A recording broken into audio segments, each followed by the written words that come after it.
Et je voudrais commencer cette série consacrée à la vie des saints par Saint Michel. Et Saint Michel, ce n'est pas un être humain, c'est un ange. On croit toujours que Saint Michel est un des plus grands anges créés par Dieu au début de l'univers. En réalité, on se trompe complètement. Saint Michel est l'un des plus petits. Et c'est quelque chose de paradoxal que je voudrais raconter maintenant. L'histoire des anges, on la connaît par l'écriture, mais par des textes qui sont ici et là épars. Et on doit surtout à saint Thomas d'Aquin, le docteur des anges, d'avoir raconté du mieux qu'il était possible l'histoire de ces créatures qui sont de purs esprits, qui n'ont jamais été des êtres humains, qui n'ont jamais eu de corps, qui sont des intelligences, uniquement des intelligences, capables d'agir sur la matière. Au commencement de l'univers, quand Dieu créa la terre et la matière, il créa aussi ces milliards d'anges.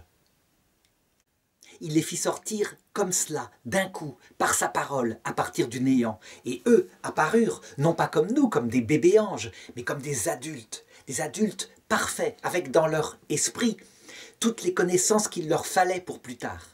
Il faut imaginer, ils n'étaient pas, et d'un coup, ils existaient comme cela.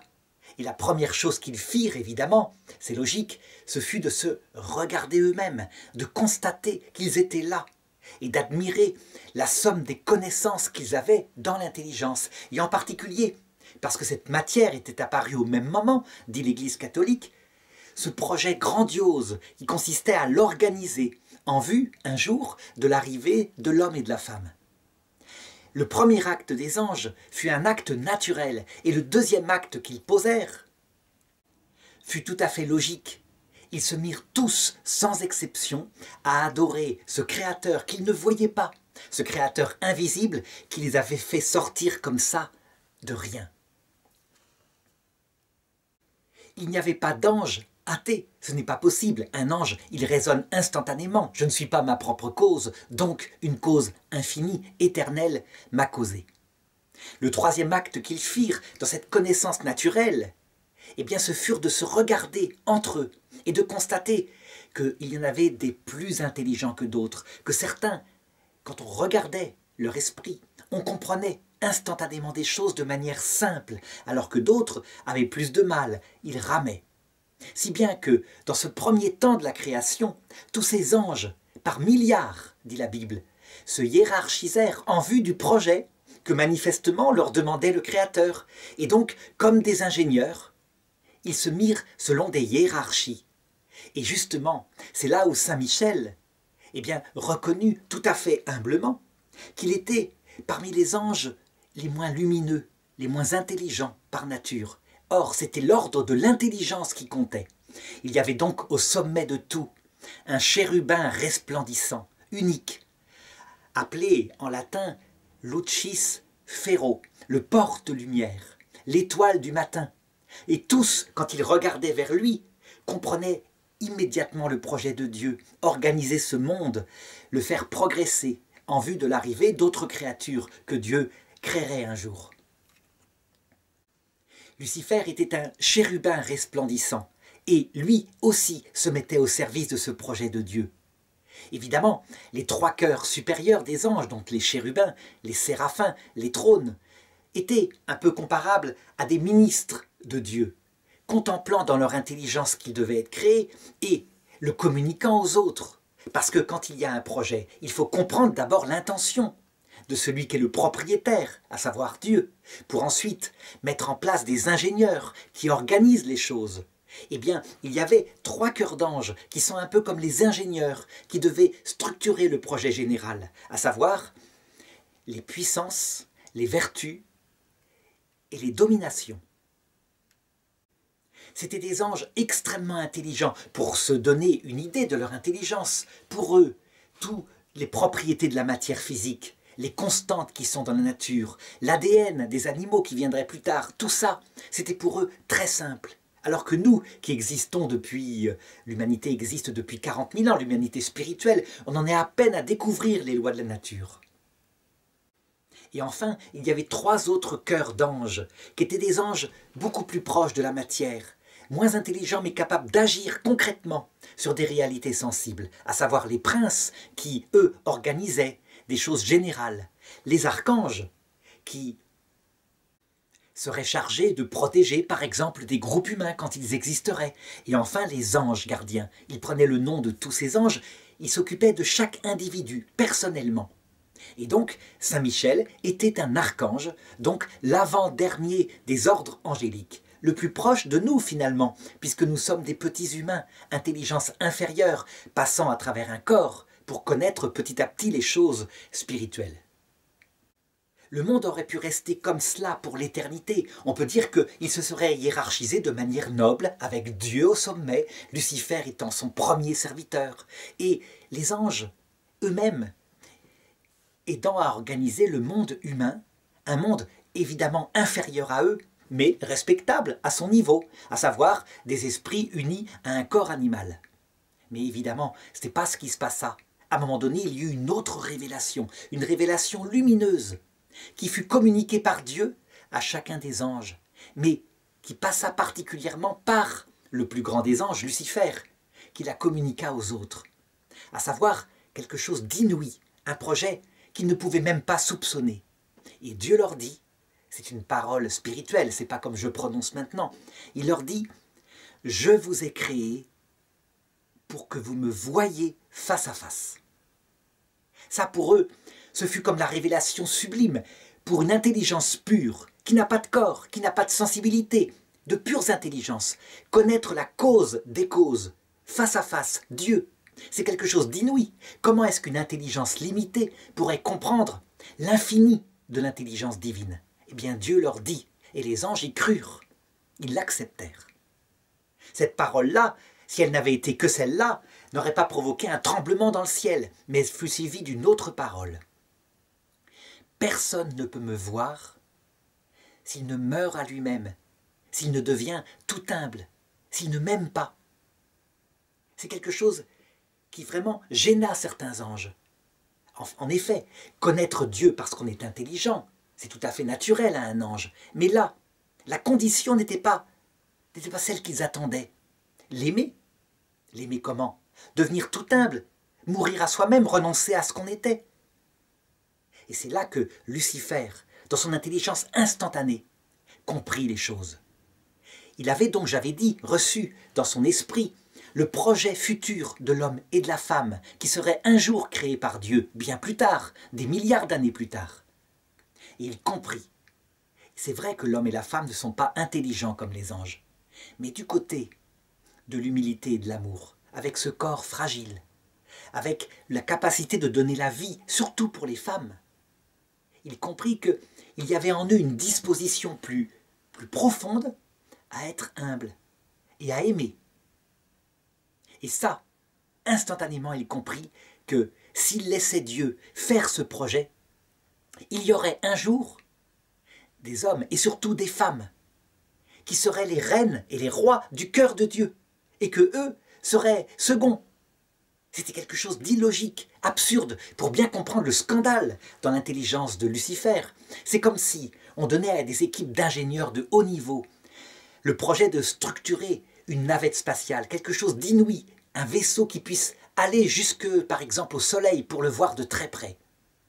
Et que tout d'un coup, le maître de ce projet, le président de la République, disons, indiquait que celui qui piloterait cette navette spatiale, ce serait la femme de ménage que personne n'avait repérée, celle qui était toute discrète là, dans les ateliers des ingénieurs. Eh bien, il est certain que cet ingénieur en chef dirait « mais c'est absurde ». Je veux dire, le projet est génial, mais c'est absurde. On doit se battre pour l'honneur de ce président de la République qui yoyote complètement. Eh bien, c'est exactement ce qui se passa. La Bible raconte qu'il y eut une séparation entre la lumière et les ténèbres. Et cette séparation provoquée par Dieu, c'est le premier chapitre de la Genèse qui raconte, eh bien, ce fut cette parole de Dieu qui la provoqua. Et donc Lucifer se révolta en disant simplement à Dieu, « Je ne me révolte pas parce que je te déteste, bien au contraire, c'est parce que je t'aime et que je me bats pour ta dignité. Ton projet est absurde. L'intelligence, la connaissance de ton essence doit être donnée à celui qui est le plus intelligent. » Et c'est là qu'intervint Saint Michel. Saint Michel, ce tout petit ange, lui, il avait raisonné tout à fait autrement, avec d'autres anges, des milliers d'anges. Il avait raisonné en se disant « Qui suis-je, moi ?» pour décider ce qui est bien et ce qui est mal. Dieu sait ce qu'il fait, c'est lui qui m'a créé. Et donc il prit la parole. Oh, ce n'est pas une parole comme je prononce maintenant. C'est une pensée qui traversa le ciel venant de lui et qui s'adressait à Lucifer. Chose inouïe. Jamais on n'aurait pu imaginer qu'un ange des hiérarchies inférieures, ces anges si peu intelligents par rapport aux chérubins resplendissants, puisse adresser une parole ainsi. Et il lui dit « Qui est comme Dieu ?» En hébreu, Mikaël, Michael, Michel. Qui est comme Dieu pour que toi, tu prétendes lui dicter le bien et le mal? Tu prétends te révolter contre ce projet pour l'honneur de Dieu. Ce n'est pas vrai. C'est ta place de premier que tu veux garder. Voilà. C'est ça la parole de Michel. Et on la représente comme un glaive. Mais c'est symbolique. Ce n'est pas un vrai glaive d'acier. C'est pire. C'est une parole de vérité. Et la vérité était imparable. Absolument vraie. Si bien que Lucifer et ses anges, par cette simple parole, furent vaincus. Et on dit que ce jour-là, pour la première fois dans l'histoire de l'univers, un petit être inférieur écrasa la tête du démon. Écraser la tête, ça veut dire humilier. Pourquoi? Parce que, par une simple parole de vérité, le démon fut contraint de quitter le ciel. Il ne changea pas d'avis. Son projet à lui, c'est de faire que ce projet de Dieu disparaisse. Et donc s'il passe son temps maintenant à essayer d'entraîner les hommes et les femmes loin de Dieu, dans sa propre révolte, dans un enfer de liberté, d'amour de soi, c'est pour que Dieu change son projet et qu'il donne la vision béatifique, donc la vision de son essence, parce qu'on est intelligent et non pas parce qu'on est le plus petit. Il se bagarre pour ça, il pense qu'il peut y arriver. S'il n'avait pas l'espoir d'y arriver, il ne se bagarrerait pas pour cela. En tout cas, Saint Michel, cet ange, quand on le prie, il est particulièrement puissant par rapport à ces démons pour la raison que je viens d'indiquer. Parce que lui, il s'est fait tout humble, tout petit. Il a renoncé à ce qu'il comprenait. Il ne comprenait rien, il ne pouvait pas comprendre. Il est donc mort à lui-même. Il a accepté d'aimer Dieu tel qu'il était et de devenir tout humble. Si bien que, instantanément, ce jour-là, ce jour de leur création, les anges qui avaient suivi Saint Michel entrèrent dans la vision béatifique. Ils virent Dieu face à face, directement. Et l'ordre des hiérarchies s'inversa. Le plus petit devint le plus grand, et le plus grand devint le plus petit. Si bien que maintenant, effectivement, Saint Michel Archange est l'un des plus grands anges du Seigneur, non par lui-même, mais parce que, ayant totalement mis sa volonté dans celle de Dieu, Dieu lui a donné tous ses pouvoirs, l'a même élevé au-dessus de lui-même. Ça paraît bizarre, mais c'est la nature de Dieu. Il s'avère que, en fait, ce que Saint Michel découvrit en voyant face à face la Trinité, c'est que Dieu est, dans son essence, tout amour et tout humble. Et donc que ce projet-là, qui consiste à donner la vision béatifique en premier au plus petit, eh bien, ce n'est pas un caprice de Dieu. C'est parce que ce n'est impossible autrement. Dieu est comme ça. Le Père ne cesse de dire du Fils, qui est sa propre connaissance de lui-même, parfaite, donc identique à lui-même, face à lui-même. Tu es plus grand que moi, je ne suis que par toi. Et c'est vrai, il n'y a pas de père sans fils. Mais en fait, comme ils sont absolument identiques, c'est en même temps pas vrai. Et le Fils ne cesse de dire au Père, « Je ne suis que par toi, c'est toi l'origine de tout. Si tu n'es pas, je ne suis pas, je suis ton Fils. Le Père est plus grand que moi, dit Jésus. » Et en fait, ils sont absolument identiques en essence, en puissance, en dignité. Eh bien, ce paradoxe en Dieu, le fait que les trois personnes, puisque le Saint-Esprit est leur amour mutuel, qui sont absolument identiques, ne cessent d'exalter l'autre au-dessus d'elle-même, ça marque que c'est Dieu lui-même qui, dans son essence, est humble. Et donc, pour le voir face à face, le minimum, c'est de devenir comme lui, un petit peu humble. Ce qu'a accepté Saint Michel. Et alors, que fait Saint Michel maintenant? Eh bien, Saint Michel, il passe son temps à nous protéger des démons. Le pape Léon XIII avait eu, à un moment donné, vers 1880, un rêve. Il voyait le démon qui réclamait un siècle à Dieu pour écraser son Église. Et Dieu lui accorda.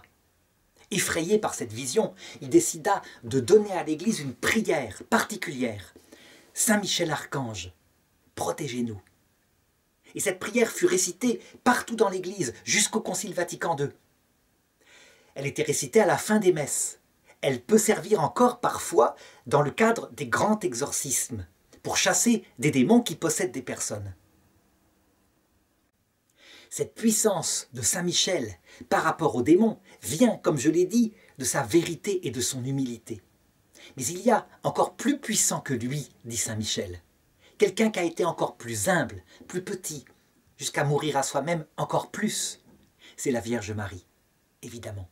Si bien que quand on évoque à la fin des grands exorcismes, après avoir invoqué Saint Michel, quand on invoque la Vierge Marie, on peut dire que le démon est contraint de partir. Il souffre un martyre devant une telle victoire de l'humilité, et sa tête, encore une fois, est écrasée. On sait que partout dans le monde, Saint Michel est représenté comme un archange armé d'une épée ou d'une lance et qui tue un dragon. Eh bien, on comprend bien qu'en fait, les anges, et Saint Michel aussi, n'ont pas de corps, et que ce corps est une apparence pour se faire connaître à nous qui avons besoin de choses sensibles pour comprendre. De même, les ailes qu'il a sur le dos indiquent simplement que lorsqu'il pense à une réalité dans l'univers, c'est comme s'il y était. Mais comme il n'a pas de corps, lorsqu'il pense à une autre réalité, à l'autre bout de l'univers, peut-être à 20 milliards d'années-lumière, eh bien, cette réalité-là, il y est instantanément, il n'a pas besoin de se déplacer, il n'a pas de corps, il n'a donc pas de mouvement local. Il est un être fait de pensée pure. Et donc, dès qu'on le prie, il est là. Et en plus, comme pour lui, le temps qui mesure notre vie, qui mesure en secondes notre vie, est infiniment divisible. Eh bien, il peut s'occuper de milliers de personnes à la fois. Pour lui, ce n'est pas un problème. Évidemment, Saint Michel n'est pas tout seul. Des milliers d'anges sont avec lui pour servir Dieu. Et au fur et à mesure que les personnes arrivent dans l'autre monde, en fonction de leur humilité, de leur amour, eh bien les anges les exaltent au-dessus d'eux-mêmes et leur donnent ce rôle d'ange gardien auprès de nous. Si bien que petit à petit, les hiérarchies célestes se mettent en place avec au sommet celui qui est le plus petit, la Vierge Marie. Et puis, inférieur à tous, le démon, Lucifer.